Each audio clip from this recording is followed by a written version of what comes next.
shikues, përshëndetje mirë se keni ardhur në këtë hapësirë informative. Gjatë ditës sot me opozita shqiptare ka njoftuar që do të ketë një protestë në bulevardin Dëshmorët e Kombit në orën 17. Pikërisht për detajet e kësaj proteste ne kemi në studio të ftuar Jonathan Panon, përfaqësuesi i opozitës. Mirë se ke ardhur, kënaqësi që je me ne. Përshëndetje, faleminderit për ftesën. Kjo protestë sotme besoj do të ketë një mesazh për qytetarët. Cili është mesazhi i saj? Pa diskutim largimi i këtij narkoshteti. Ky është qëllimi i protestës. Ky është qëllimi i protestës, ky ka qenë qëllimi i protestës. Ne kemi nevojë që të krijojmë sensibilizimin në masën në tërësinë e popullsisë, që të kuptojmë kemi nevojë që të kemi një ndryshim rrënjësor të kësaj qeverie, një largim të kësaj qeverie dhe ta sjellim vendin në normalitet. Ajo çfarë ne kërkojmë është normalitet. Shiko, vetëm kohët e fundit kam qenë duke lexuar javën e fundit se zhvillimet dhe gjërat e ndryshme që kanë ndodhur. Kemi kthimin e vizave nga Shtetet e Bashkuara të Amerikës. Ndërkohë që për të thënë vërtetën, përpara 2 vitesh ne diskutohej që Shqipërisë do të hiqeshin vizat fare nga Shtetet e Bashkuara të Amerikës dhe shqiptarët do të kishin një lëvizje të lirë drejt SBA-ve. Nga krau tjetër ne kemi Britaninë e Madhe, kemi dhe gjithashtu edhe Bashkimin Evropian, i cili ka pezulluar të gjitha fondet që jepen për digitalizimin e sistemeve shqiptare për shkak të skandalit të Akshit. Nga krau tjetër ne kemi Venezuelën, imagjino Venezuela që akuzon shqiptarët për trafikun e drogës në Venezuelë. Pra, Maduro u hoq si kryeministër, si kryetari i shtetit për shkak të lidhjeve të tij me krimin dhe me drogën, dhe Venezuela akuzon shqiptarët për trafikun ndërkombëtar të drogës nga Venezuela. Pra, në një javë të vetme, gjithë këto çështje të ndryshme, ka nevojë që të gjithë shqiptarët të jenë në këmbë, sepse këto vjedhje galopante që ne kemi parë gjatë 12 viteve të fundit. Nuk diskutohet më për shifra 700.000 euro, 500.000 euro, 50.000 euro, tani këto shifra duken sikur janë karamele, pa shkak se për çdo qindark të vjedhur nga xhepat e qytetarëve të Tiranës dhe të Shqipërisë, shqiptarët kanë nevojë që të çohen në këmbë. Por kur është bërë mullar, ne kemi nevojë të themi stop. Dhe unë besoj që opozita shqiptare, Partia Demokratike e Shqipërisë i ka gjitha mjetet e duhura dhe ka forcën për të organizuar protesta madhështore që të bëjë një mobilizim masiv të qytetarëve që të dalin në shesh kundër kësaj qeverie. Mendoni që qytetarët do vinë t'ju përkrajnë sot në këtë protestë? Pra, ju e thatë shumë bukur që ne, qëndrimi ynë është ky. Pra, qëndrimi i opozitës është ky që ju sapo shprehet. Por a është qëndrimi në fakt edhe i qytetarëve të tjerë të Shqipërisë? Shikon, çdo qytetar ka arsyet për të protestuar. Pra, çfarë ka ndodhur gjatë këtyre viteve? Ne kemi parë një shpopullim masiv të qyteteve dhe të fshatrave shqiptar. Ne kemi parë që nga 2012 deri në 2025 kemi minimumi 1.1 milion shqiptarë të cilët janë larguar dhe kjo nuk është statistika jona, por statistika e Eurostatit. Çfarë ka sjellë ky shpopullim? Pse po largohen shqiptarët? Po largohen sepse shohin që sistemi është i padrejtë. Shohin që nuk po ja dalin dot ekonomikisht në vendet e tyre. Shohin edhe ato familje të cilat kanë të ardhurar mesatare apo mbi mesatare, po largohen sepse duan të japin të ardhmen fëmijëve të tyre në një vend tjetër ku do ketë stabilitet. Këtu e çon fëmijën në mëngjes në shkollë, ti nuk e di a do ta marrësh në rregull në orën 1 apo jo. Kemi parë raste pafund, sherrësh, dhune, kemi parë raste vrasje nëse doni ta themi. Pra, shpopullimi është një faktor masiv. Nga krau tjetër ne kemi vjedhjet galopante ekstreme, ashtu siç e tham. Tani, nëse një person nuk proteston për shpopullimin, rinia po largohet. Nëse një person nuk proteston për vjedhjet masive, sepse në fund fare janë taksat e mia dhe janë taksat tuaja të cilat po vidhen. Nëse një person nuk proteston për narkoshtetin, i cili e ka kapur këtë vend. Tani, të gjitha këto faktorë nuk janë faktorë të cilët janë rastësor në Shqipëri. Po nga krau tjerë ne kemi projekt ligjin i cili tashmë ka kaluar për barazin gjinore, e cila cënon në mënyrë të drejtë për drejtë familjen shqiptare. Tani, nëse nuk proteston për vjedhjet, nëse nuk proteston për largimin e rinisë, nëse nuk proteston për pensionet e ulta dhe për pleqë të cilët tashmë janë të vetmuar nëpër shtëpi, nëse nuk proteston për të ardhmen e fëmijëve të tu që nesër mund të shkojnë t'i thonë fëmijës tënd që ti je djalë, po mbase je vajzë i burgosur në trupin e një djali dhe hajde fillojmë terapinë. Atëherë për çfarë do protestosh? Atëherë, hajde e shkatrojmë opozitën, hajde i vendosim një kuror kryeministrit dhe hajde shpallim mbret. Pra, unë besoj se ka akoma disa qytetarë të cilët e duan këtë vend, të cilët nuk po kalojnë në termin e nacionalizmit, po them patriot. Ka akoma disa patriot. Hajde t'i gjejmë këta patriot, t'i mbledhim dhe të dalim në shesh të protestojmë. Sepse në fund fare ne nuk po protestojmë vetëm për veten tonë, për mirëqenien tonë, për ekonominë momentale, po ne po protestojmë për të ardhmen e Shqipërisë. ka projeksione që thonë në 2050 në qoftë se vazhdon shpopullimi në këtë lloj mënyre dhe në qoftë se vazhdon dhe ulja e fertilitetit, pra lindshmëria kaq e ulët, ne nuk do të kemi asnjë lloj mënyre tjetër për të mbijetuar si vend përveç se ne kemi më shumë të huaj se sa shqiptar. Po unë e dua Shqipërinë me shqiptar. Dhe unë dua që të gjejmë disa mënyra që Shqipërinë t'i japim mundësinë shqiptarëve që të ndërtojnë të ardhmen e tyre këtu në këtë vend.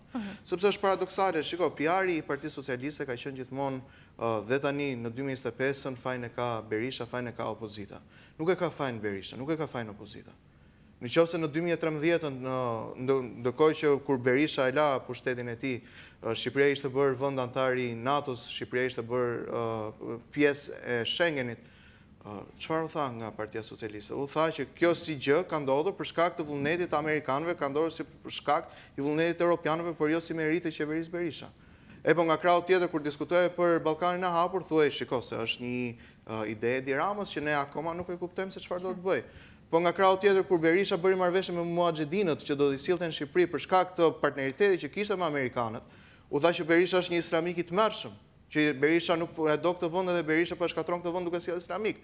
Po nga krau tjetër kur Edi Rama sjell dhe bën këto kampet e reja që po i bën tani në Shqipëri, thuhet që është një interes i madh gjeopolitik. Po kur Berisha po bënte rrugën e Komit dhe rrugët e tjera 11800 kilometra që janë bërë gjatë qeverisë Berisha, u tha që shiko, këto janë bërë sepse ai ka dëshirën të vjedhë dhe do të vjedhë nga këto projekte. Këto projekte janë akoma në këmbë, janë akoma aty dhe janë akoma funksionale. Po nga krau tjetër ne kemi rastin vetëm dje po lexoja Qukës Qafploçi, i cili është shkatruar përveç dëmeve që ishte shkaktuar përpara 2 javësh, tani ishte çarë dhe asfalti. Kemi korrupsionin masiv me tunelin e Llogaras, 50 milion euro. Kemi nga krau tjetër lotet të cilat janë tek Unaza e Madhe e Tiranës. Pra, kaq shumë vjedhje masive, kaq shumë vjedhje sistematike dhe kreu i qeverisë nuk ka asnjë lloj faji dhe nuk ka asnjë lloj lidhje në këto çështje. Po tani, unë besoj që qytetarët shqiptar nuk janë butallëj. Dhe qytetarët shqiptar i kuptojnë diferencat dhe i kuptojnë gjërat.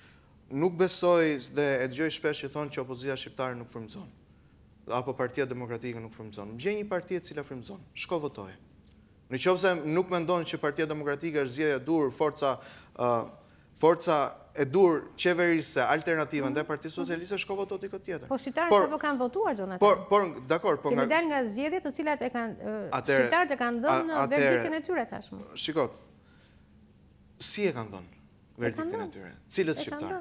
Ndërkohë që po diskutojmë për një administratë publike me mbi 220.000 persona, administrata publike më e madhe që kemi patur ndonjëherë. Ndërkohë që po diskutojmë kapjen e shtetit me krimin, a ishin këto zgjedhje të lira të ndershme? Kjo është pyetja ime.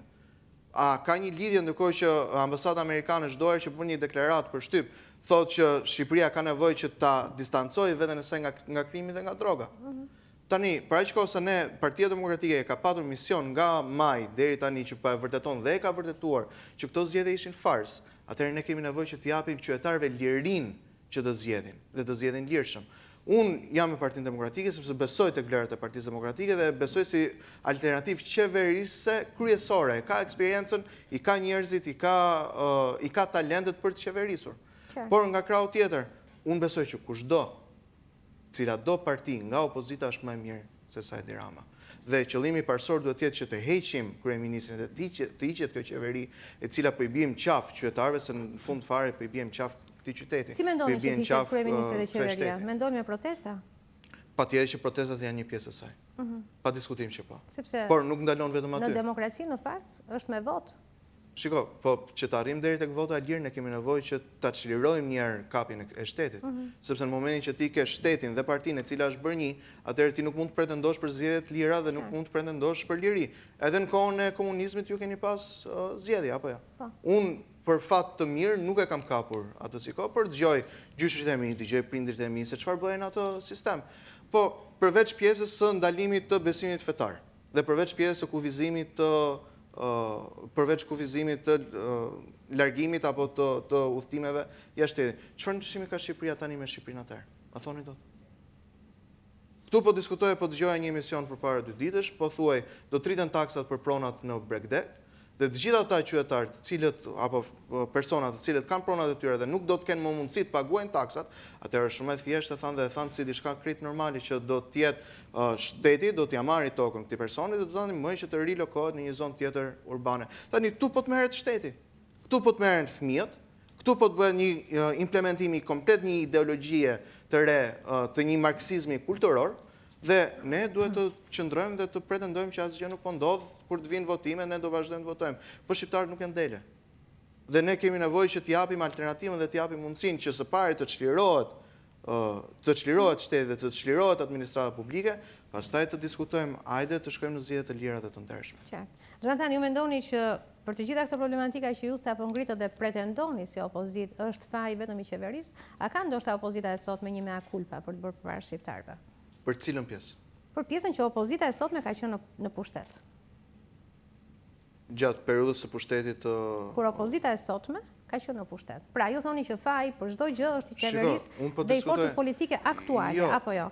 Por në ligjet që ju përmendët para pak, janë edhe ligjet cilat janë miratuar kur opozita e sotme ka qenë në pushtet. Atëherë, nëse kanë qenë ligjet që pse nuk i ka shfuqizuar Partia Socialiste? Me që ka 12-13 vjet në pushtet. Pra, nuk mund të jemi tani, ndërkohë që ne po diskutojmë ujku që është e dera, ne diskutojmë se çau ka pas bërë përpara 13 vitesh. Kemi nevojë, siç e thash, të çlirohet njëri dhe pastaj hajde të diskutojmë cila është mënyra më e mirë qeverisë. Pra, ju mendoni që ka forma më pas për të rregulluar çdo gjë? Pa diskutim që po. E kuptoj. A ka probleme Partia Demokratike në strukturat e veta, në të brendshmën e vet? Pa diskutim që po. Jo vetëm në të brendshmën e saj, por edhe karshi qytetarëve shqiptar. Dhe unë jam edhe vetë një nga ato personat që jam autokritik dhe diskutojmë dhe në për forume dhe në përdek të Partisë Demokratike, çfarë mund të bëjmë më mirë, çfarë kemi nevojë që të bëjmë ndryshe. Por ndërkohë që ne kemi sistemin shëndetësor në kolaps, ndërkohë që ne kemi arsimin të cilin e kemi në kolaps, doli raporti i PISA-s që tha Shqipëria është nga vendet e fundit në Europë për sistemin arsimor. Ndërkohë që ne kemi një vjedhje masive, a dini që fondet për incineratorët vazhdojnë dhe vilen nga Bashkia e Tiranës. Pra, ne po paguajmë për të marrë disa shërbime, ato shërbime ne nuk na kthehen në shërbime. Ato para që ne po paguajmë nuk po na kthehen në vlerën e atyre pagesave monetare që ne po bëjmë. Që do të thotë, nëse ju opozita, pra ju flasni në emër të opozitës, do të jeni nesër ju ata që do të qeverisni vendin, do të thotë që ju i keni të gjitha mekanizmat që këto problematika që ju po përmendni ti zgjidhni? Po, pa diskutim që po. Janë? Janë. Dhe unë besoj programi elektoral i Partisë Demokratike për zgjedhjet e majit ka qenë programi më i mirë që ne kemi pas ndonjëherë në këto 30 vite. Sepse kemi patur një program i cili ka qenë në fokus për qytetarin, për individin, për shtresën e mesme dhe për familjen shqiptare. Si çfarë mund të bëjmë ne si parti për të fuqizuar familjen shqiptare? Dhe ne nuk po shpikim rrotën. Ne kemi modele, kemi rastin e Polonisë, për shembull, kemi rastin e Hungarisë, të cilat kanë politika fiskale të drejtuara drejt familjes.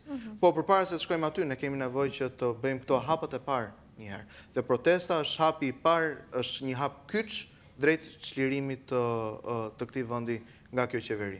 Pa diskutim i shoqëruar edhe me keni bërë një kalkulim më përparshëm se sa qytetarë mund të jenë përafërsisht sot në shesh me ju? Unë mund të bëj një analizë se çfarë ndodhi protestën e kaluar, që kishte më shumë njerëz se sa unë personalisht e prisja. Dhe para aq kohë sa unë shikoj që ka një mobilizim masiv në protestat kombëtare, atëherë mua kjo më jep shpresë, sepse kjo mua më tregon që ka akoma qytetarë të cilët janë të gatshëm, pa çka se mund të kenë vite të cilët janë pa punë, pa çka se mund të jenë të smur, pa çka me të gjitha hallet e tyre, prapë janë të gatshëm që dalin për hir të pluralizmit në Shqipëri dhe për hir të demokracisë në këtë vend. E qartë. Keni projektuar se si do të jetë kjo protestë ditën e sotme, pra sa orë do të qëndrohet aty, për sa orë keni marrë ju lejen? Shiko, mënyra e organizimit protestave është atribut i departamentit dhe sekretarit organizativ të Partisë Demokratike. Deri në këtë moment ende nuk kanë dalë gjithë skenarët e organizimit protestës nëpër media dhe besoj që do të bëhen publik edhe kur të jemi aty në protest. Por pa diskutim, protestat ne kemi thënë që do të jenë të vazhdueshme dhe ne nuk do ndalojmë me protestat. Dhe qëllimi i foltoreve që bëhen në çdo të hënë përpara kryeministrisë kanë për qëllim që të sjellin dhe zërin e qytetarëve në fokus të mediave dhe në fokus të krejt vendit. Ne kemi protestuar 44 javë përpara bashkisë. Kemi protestuar në shi, në diell, në pikë të gushtit, kemi protestuar në dimër. Nuk ka qenë e thjeshtë. 44 protesta. Dhe ka patur momente ku na kanë tallur, na kanë çarë, kanë thënë çfarë po bëni, jeni vetëm një grusht njerëzish, 100-150 veta. Po, unë kam thënë unë do të jem pjesë e çdo proteste për aq kohë sa unë jam mandatuar nga qytetarët e Tiranës për të përfaqësuar ata në Këshillin Bashkiak. Pikërisht po. Dhe deri në momentin që dhe e kemi thënë deri në momentin që Tirana të çlirohet dhe Erion Veliajt mos jetë më në zyrën e tij, ne do të vazhdojmë protestat tona. Po qëllimin tonë e arritëm. dhe edhe foltorët të cilat bëhen dhe organizohen përpara kryeministrisë kanë qëllimin e tyre pa diskutim dhe nuk ka qenë qëllimi ndonjëherë që ato të jenë protesta masive. Ka një diferencë mes foltoreve dhe gjithashtu dhe protestave masive kombëtare. Në të njëjtën kohë paralelisht Partia Demokratike po merret me strukturat e saj në terren, po merret me qytetarë, po merret me afrimin e figurave të reja brenda Partisë Demokratike për një proces rihapje të PD-s. Dhe ne kemi nevojë që të jemi të gatshëm për të qeverisur nesër. Kemi nevojë që të kemi të gjithë faktorët tanë on top, të jemi të gatshëm që në momentin që kjo qeveri aktuale do të rrëzohet, Partia Demokratike do të jetë alternativa siç është, po do të vazhdojë të jetë alternativa kryesore e qeverisë në këtë vend. Protestën e sotme e shikoni si një pikë decisive, apo e shikoni si protestat e para herëve të tjera? Pra do të vazhdojnë në vazhdim e protestave të tjera. Shiko, çdo protestë është decisive. Sepse çdo protest krijon argumentet dhe krijon ngjarjet e saj. Por ne kemi nevojë që çdo proteste të japim kuptimin e vet. Dhe prandaj thash, çdo njeri ka arsyet e veta për të protestuar. Nëse një person e di që po vidhet dhe nuk e vret mendjen që ato taksa që ai po jep, po vidhen, po kalojnë në xhepin e pushtetarëve, atëherë mund dali për shpopullimin. Po nëse është një person që nuk i intereson, unë personalisht jam rritur në ambient në lagje të Tiranës, çdo ditë kemi qenë 30 çuna, rrinim bashkë çdo mbasdite. Po sot nuk jemi 4 vete që kemi ngelur në Shqipëri. Por nëse një person nuk proteston as për shpopullimin, as për pjesën e vjedhjeve të taksave, atëherë mund të protestoj për kapin e kësaj qeverie nga droga. Pra ne është e vërtetuar tashmë që jemi në një narkoshtet. Po nëse nuk proteston dhe për këtë, atëherë mund të protestoj për fëmijët e tij. Kundër ideologjisë gjinore që do të kemi nëpër shkolla, që tani po fillon implementimin e saj. Çdo person do të gjejë arsyet e veta për të protestuar. Pra, nuk është e thënë që qytetarët që do të dalin protestë me ju të jenë patjetër mbështetës të opozitës, por do të dalin secili për qëllimet e tij, apo jo? Absolutisht që jo. Shikon, unë besoj që çdo protestë është e mirë. Dhe çdo protestë që ka për qëllim demokracinë në Shqipëri është e mirë. Po, Partia Demokratike ne kemi vërtetuar që dhe në ditët më të këqija 500.000 vota kanë qenë. Ne kemi nevojë që jo vetëm strukturat dhe antarët dhe votuesit dhe simpatizantët e Partisë Demokratike, por çdo personi i cili do të ndërtojë të ardhmen e tij në këtë vend të ketë arsye për të bashkuar me Partinë Demokratike kundër këtij sistemi. Jonathan, për ty vetë personalisht, cilat janë pikat kryesore për cilat ti do sot të protestosh në protestën e sotme? Ju i përmendët para pak, po kryesore. Pa diskutim që po, dhe janë abuzimet masive me fondet që janë në këtë vend. Unë si nënkryetari i Komisionit Financave dhe Buxhetit i shoh vetë se çfarë po ndodh në Bashkinë e Tiranës me financat e Bashkisë së Tiranës dhe po i shohim çdo ditë se çfarë po ndodh me financat në qeverinë shqiptare. Po shikojmë se çfarë po ndodh çdo ditë me tenderat të cilat po jepen. Por ne e pam përpara një jave doli gjithashtu projekti i Duranës, që ishte projektuar si një zonë teknologjike me ulje taksash për bizneset taktuara të cilët ishin në sektorin e teknologjisë informacionit, ndërkohë që aty ishte vetëm një kasollë dhe një lop. Pra, unë po jap, po paguaj. Ne nuk po çohemi dhe mbase është gabim që deri tani nuk kemi çuar për taksat e larta. Po duhet të çohemi për vjedhjen e këtyre taksave. Se është njësoj sigur, unë po shkoj në dyqan, po jap lekët që të blej këtë telefon, dhe ndërkohë mua më jepet vetëm kasa e këtij telefoni. Dhe thonë merre se e ke shumë mirë. Pjesën tjetër mos u anko dhe mos e ngri zërin, pse ty nuk po t'jepet shërbimin për cilin ti po paguon. Unë do të çohem pa diskutim për vjedhjen masive të këtij vendi. Unë do të çohem pa diskutim për sigurinë ushqimore që ne kemi në këtë vend. Vetëm dje lexova ishim bllokuar rreth 6.2 ton mish pule i cili ishte me salmonel. Po na del çdo javë një lajm i tillë. Po na del për perimet, po na doli për mishin gjithashtu për para një jave. Na dolën për lule shtrydhe, cilat ishin 15 herë më të larta nivelet e pesticideve se sa është e lejuar nga Bashkimi Evropian. A është Shqipëria një vend eksperimental për sigurinë ushqimore? Unë besoj se po. Sepse nuk ka asnjë lloj sensi tjetër që një vend i cili është pretendent për të bashkuar në Bashkimin Evropian të ketë këtë lloj pasigurie ushqimore, po helmohen njerëzit. Nga krau tjetër, ne pam që SUT-ja pa drita, po transferonin të smurët nga spitali që SUT-ës, sepse nuk ishte më drita në spital. Dhe pastaj u tha ja se u rregullua punë 2 orësh ishte i gjithë sikleti. Po nëse ti këtu nuk ke siguri ushqimore, nuk ke siguri shëndetësore, nuk ke siguri arsimore, dhe taksa ty po të vidhem, atëherë për çfarë po rriti më në Shqipëri? Atëherë hajde marrim dhe ne çantat dhe po largohemi nga ky vend.